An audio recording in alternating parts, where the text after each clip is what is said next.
Mobile PvP. Being cursed by the bad controls, after a few months, you have actually adapted to them and gotten pretty good in your own right. And so you decide it's time to start grinding on PvP servers like Ectory. Fighting all these pros, you mainly resort to crab movement and just relying on tapping anywhere on your screen. So far so good, right? Well, then you discover unranked boxing. This is where the deep flaws of your PvP really starts to show. You keep queuing with PC players and they win every time by a landslide. They keep landing 100 hits on you and you land like 35. Because so far in your PvP journey, you've missed out on a key element: strafing. Let me show you what I mean. Let's observe the key difference between these two clips.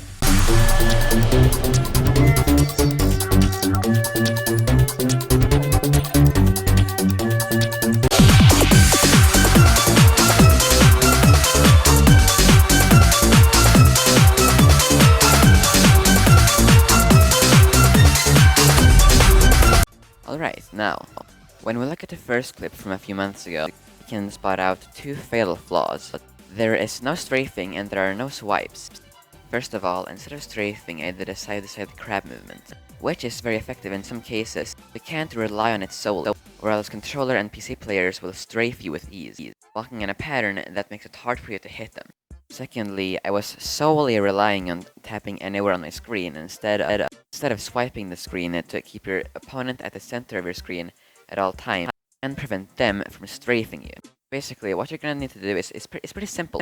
Go to the sides of your opponents constantly, that's strafing. Secondly, swipe between hits to keep your opponent at the center of your screen. Also keep them from strafing you.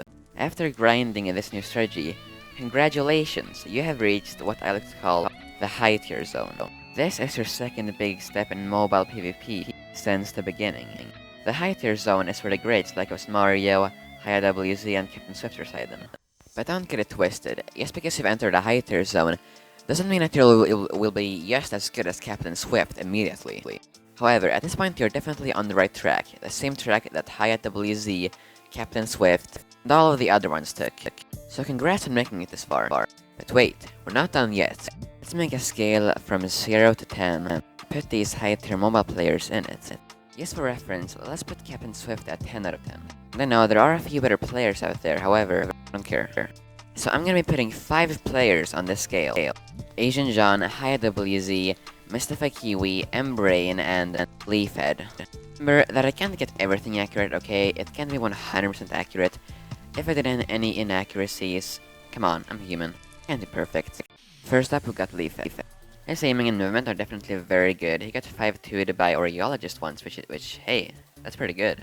Top of that, he is both really good at bowing and at rod PvP. For that, he's getting a 8.5 out of 10. Next is Sensei Haya himself. He has 1v1 the best of the best mobile players. Not me yet, cough cough. Aiming and movement definitely gets a 9 out of 10. Although bowing is kind of a gray area, I don't really know how good he is at bowing yet. I may put it at 8 out of 10, but I might be wrong. He's also very good at snowballs. This is why I'm giving him a 9 out of 10. As you may know, he got 6-0'd by Captain Swift. He actually held his own pretty well. I'm not entirely sure exactly how good he is at bowing. However, he's had a lot of experience using snowballs. Just because of how good he is at snowballs, like how much experience he's had, I'm giving him a 9. S1 CPS aiming and movement is overpowered. You see, in his rematch with HiaWZ, he won 3-2 in Sienna, but lost 3-2 in Hive. Logic is, since Hive had snowballs and he lost, it's probably not as good as snowballs as Haya. I could be dead flipping wrong here, however, I do believe that is a valid theory. I do not know how good he is at the bow, so I shall put it at a default 8.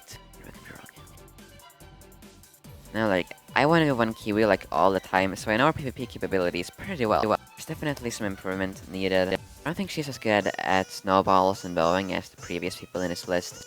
She has good aiming though. She can keep a combo very well, so yeah, I'm gonna put her at a 7 out of 10. Thank you all for watching this video. I hope you were thoroughly entertained. I bid you a good day. Farewell.